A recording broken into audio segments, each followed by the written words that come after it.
Welcome back to the deep dive. We're plunging into a stack of source material today. We are. We've got excerpts here from William Golding's, well, it's a classic, isn't it? Lord of the Flies. Exactly. And our mission really is to pull out the most important nuggets, Yeah. the key insights these pages offer about human nature when, well, society just gets ripped away. And it starts pretty violently, doesn't it? The sources show this group of British schoolboys stranded. Their plane crashes onto this tropical island. Right. And the text marks their arrival immediately as destructive. It calls the crash site the scar, like a wound on the A plane. physical wound, yeah, on this otherwise sort of idyllic seeming island. And the first thing that jumps out really in these opening bits is the absence.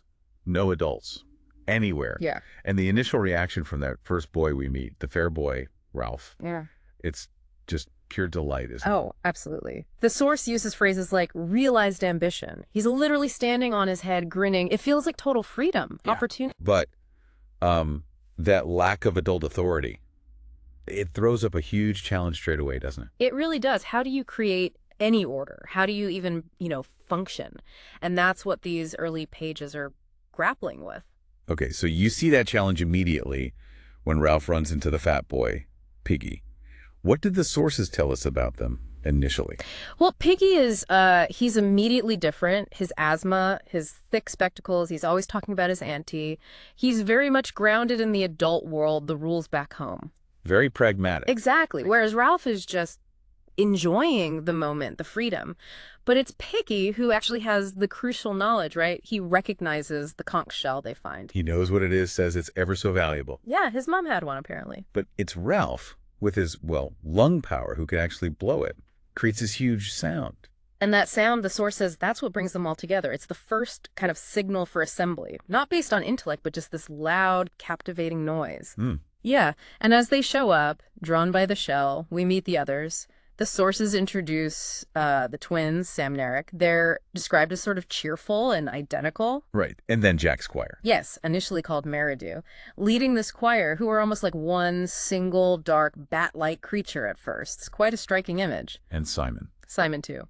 Described as this skinny, vivid little boy. Even then, he seems a bit separate from the others. Okay, so they're all gathered. How do they try to set up some kind of order? What's the first attempt at society? Well, Ralph gets elected chief, partly because he has the conch, the symbol, partly his charisma, I suppose. He just looks like a leader to them. Seems like it. And Jack Squire, they get designated as the hunters. It's a very basic division of labor, really, trying to impose some familiar structure on this wild place. Okay, so moving on for that first meeting. The sources quickly show them facing, well, the reality of needing to survive. And the first crack starts showing. Ralph, Jack, and Simon go exploring. That's right. They climb the mountain. And the source talks about the glamour of the view, the sense of wonder, the island's beauty. But they also see the scar again, don't they, from up high. Yeah, that mark they made, a constant reminder of their impact. And back down, Ralph holds another assembly, lays out his plan. What's the absolute top priority for him, according to the text? Rescue. Simple as that. The signal fire on the mountain, he says it's the most important thing. Everything revolves around that, getting found. For Ralph, yes. Maintaining that link, that hope. But the sources immediately show another priority emerging, a different drive. Jack, his focus is shifting already. The source quotes him, "We want meat." You can just feel the tension building right there. It's rescue versus something else. Rescue, the long-term goal, versus the immediate visceral desire for the hunt. A fundamental split in what matters most. And you see that play out in practical ways, like trying to build shelters. Oh, absolutely. The text makes a point of showing Ralph and Simon doing most of the heavy lifting, while the others, especially the hunters, are just off playing or distracted. And Piggy's still there, being practical. Constantly. Suggesting logical things like a designated toilet area by the rocks, but he's often just ignored. His ideas don't quite land. Right. Which brings us, I suppose, to the point where that initial shaky order really starts to fray. The sources talk about the rhythm of life setting in. Yeah, the heat, looking for shade, the irony that the abundant fruit just gives the younger boys the little uns and stomach aches and, well, chronic diarrhea. The little uns. They're almost living in a different world, aren't they? The sources show them obeying the conch mainly because the assemblies are entertaining. And they're increasingly scared.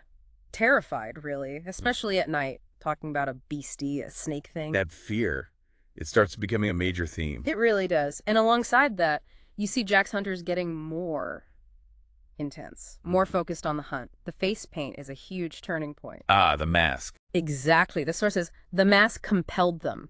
It lets them shed their old selves, their inhibitions, their shame, maybe, become something else entirely. And Ralph's getting frustrated with them not helping. Hugely frustrated. The division is widening fast. And then, the sources describe that moment.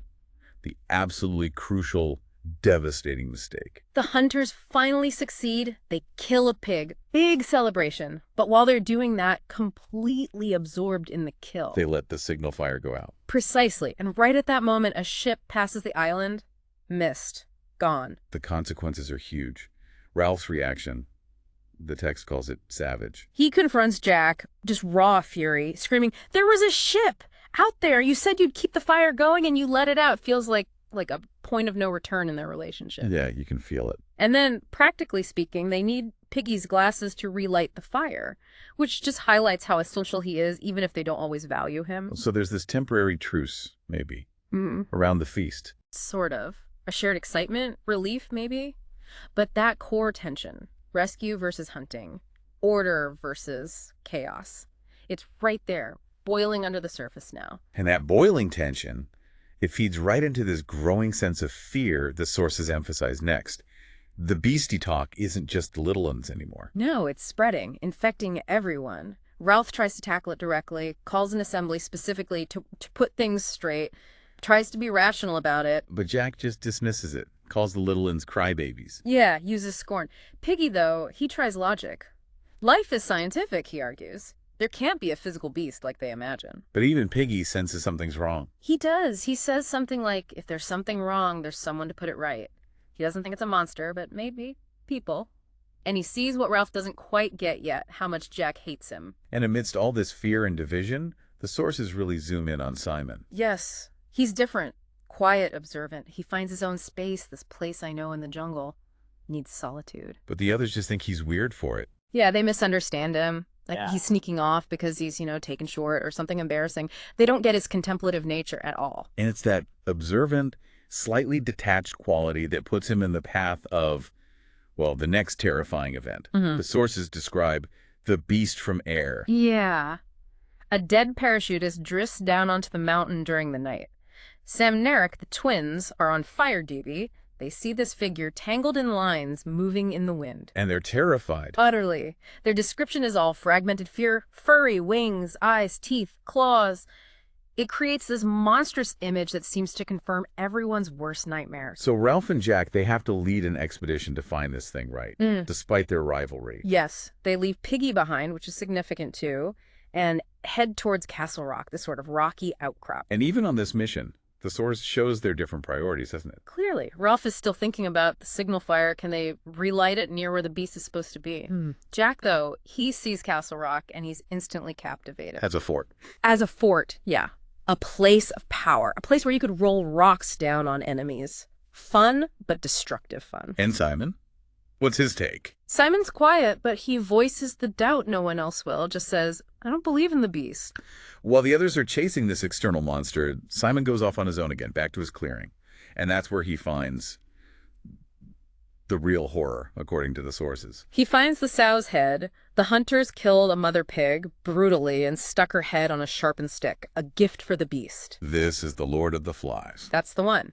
Simon has this incredibly disturbing, almost hallucinatory conversation with it, and the head, or the voice he hears, tells him the crucial truth. The beast isn't something outside, it's a part of you. The darkness is inside them. Exactly. It's their own fear, their own savagery. So, with this terrible understanding, Simon climbs the mountain where the others saw the beast. What does he actually find up there? He finds the dead pilot. He sees it clearly now, just a man tangled in his parachute lines, moving when the wind blows. Harmless.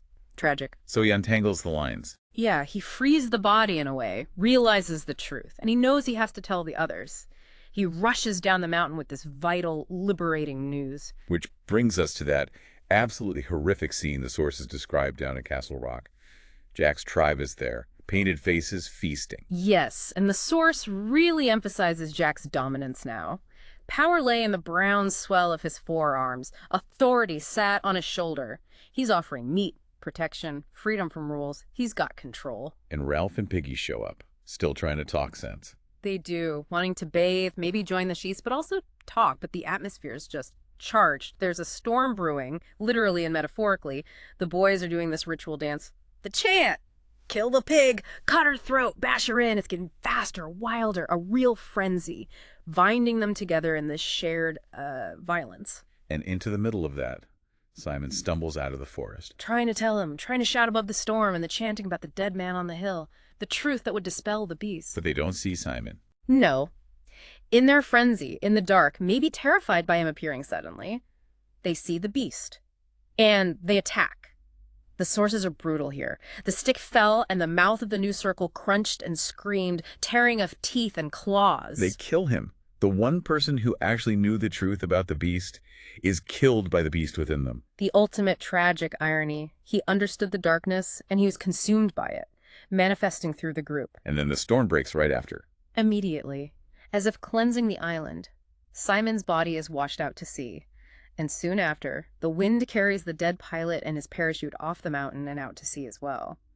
The physical beasts are gone, but the real one remains. In the aftermath, the sources show Ralph and Piggy just reeling, trying to make sense of it. There's shock, fear, denial. Piggy, especially, tries desperately to rationalize it, calls it an accident, says Simon was batty, that he asked for it. It's heartbreaking, his attempt to avoid the truth of what they participated in. And they even agree to lie about it to Sam Narek, don't they? Yes. The breakdown of honesty, the complicity, it's spreading, even to those who tried to hold on to order. And then that night, the raid. Jack's tribe attacks Ralph's little group. What do they want? It's not the conch, is it? No. The source says they came like dark figures, ignored the conch, and went for something else. They steal Piggy's glasses. Which is hugely symbolic. The sources make that clear. Absolutely. The glasses weren't just for seeing. They represented intellect, science, reason, and crucially, the ability to make fire. The signal fire. Rescue. So stealing them leaves Piggy physically vulnerable. I only got one eye now, he says. Gut-wrenching. And it gives Jack's tribe sole control over fire, over hope, or over destruction. It consolidates Jack's power completely. Which leads inevitably, I suppose, to the final confrontation described in the sources. Mm-hmm. Ralph, Piggy, Sam Narek go to Castle Rock. Piggy insists on bringing the conch, still clinging to that idea of rules, of assembly, of appealing to reason. I got the conch. I'm going to that Jack Merridew and tell him, he says. It's incredibly brave and incredibly naive, maybe. And meanwhile, the sources show Roger fully embracing cruelty now. Yes. Earlier, he was throwing stones to miss. Now, the source says, some source of power began to pulse in Roger's body. He's not just following Jack, he's becoming the source of pure, calculated sadism. Ralph confronts Jack, demands the glasses back, calls him a thief. A fight breaks out. The last desperate stand of Ralph's dwindling authority against Jack's brute force. And then Piggy makes his stand, holding the conch, trying one last time to appeal to, what, logic? Decency? Reason, memory, shared humanity, maybe. He says, I got the conch, I just want to say what Ralph said, why can't we remember the fire? He asks them, which is better, to have rules and agree, or to hunt and kill? It's the voice of the world they left behind, a world they can't hear anymore. And Roger, positioned above them, acting with what the source calls a sense of delirious abandonment, pushes a huge boulder. It strikes Piggy. Directly. It hits him and it smashes the conch shell into 1,000 white fragments. The symbol of order is obliterated. And Piggy falls. Falls to his death on the rocks below. The sea pulls his body away, just like Simon's. Gone. And Jack's reaction. No remorse. Pure triumph. Brutal assertion of dominance. See, that's what you'll get. I meant that. There isn't a tribe for you anymore. The conch is gone. And then he immediately turns on Ralph, throws his spear. The hunt for Ralph begins. So in these final pages, Ralph is completely alone, hunted. Yeah, the last one holding on to that old world. He manages to speak briefly with Sam Narek, who are forced into the tribe now but still have some loyalty. They warn him. What'd they say? They hate you, Ralph. They're gonna do you. They tell him Jack plans to sweep the island in a line, hunt him like at a pig. And they mention something chilling. A stick sharpened at both ends. Yes. A horrifying detail from the source implying Roger's intent. What they did to the pig's head, they plan to do to Ralph. The hunt starts. They try rocks first. To flush him out of his hiding place, yeah. But he's hidden well, so they resort to the final, most destructive tactic. They set the island on fire to smoke him out, an act of utter recklessness. The fools! The fools, Ralph thinks. He's running for his life through this burning forest. Pure fear now. Just survival instinct, pursued by the hunter's undulating cries, and the fire just rages out of control, consuming the island, scorching it like dead wood. The paradise is destroyed by their savagery. And then the ending. So abrupt. So strange. He bursts out of the smoke and flames onto the beach, collapses, totally spent. And there's a naval officer standing there. Yes, a ship. Drawn by the smoke, the massive plume from the uncontrolled wildfire, that's the signal that finally works. Not the careful fire for rescue, but the fire of destruction. The irony is just immense. The officer, he's shocked, isn't he, by their appearance? Completely. Asks if they've been having fun and games. And that simple, devastating question, aren't there any grown-ups at all? It just hangs there. The other boys arrive then, painted, carrying spears. Yeah, the whole tribe emerges from the jungle, their savagery suddenly laid bare under the gaze of the adult, civilized world. And Ralph. What does he do? He just stands there, and he weeps. The source is incredibly powerful here. He weeps for the end of innocence, the darkness of man's heart, and the fall through the air of the true, wise friend called Piggy. Wow. So going through these sources, it's just this rapid, brutal collapse of everything they tried to build. Yeah, it really lays bare how thin that veneer of civilization can be when the external structures are gone. It's a stark look at fear, instinct, maybe tribalism, just overwhelming reason and rules. And that contrast between Ralph and Jack's leadership styles feels central. Ralph trying for democracy, rescue, looking outward. While Jack offers immediate gratification, power, looking inward to primal needs and control. Authoritarian versus democratic, almost. And the sources use those symbols so effectively, don't they? The conch for order. Piggy's glasses for intellect, for seeing clearly, for the technology of fire. The fire itself, hope and destruction. The face paint as a mask that unlocks savagery. The beast as this projection of internal darkness. And the island itself, paradise lost.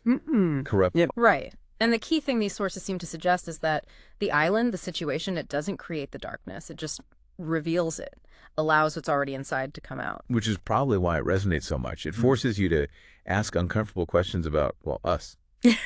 About human society. Exactly. So as we wrap up this deep dive into these incredibly potent excerpts, maybe here's a final thought.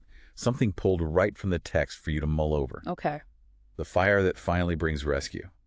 It wasn't Ralph's signal fire. The one built with purpose, tended with care, symbolizing hope and connection. It was the other fire. The huge, uncontrolled blaze set by Jack's tribe to hunt Ralph down.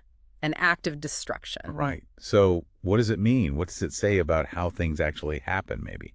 That the unintended destructive consequence of their savagery is the thing that ultimately leads to their salvation, their rescue. It's a really unsettling question, isn't it? Does it suggest that rescue itself is complicated? Or that the forces shaping our outcomes are often chaotic, unpredictable?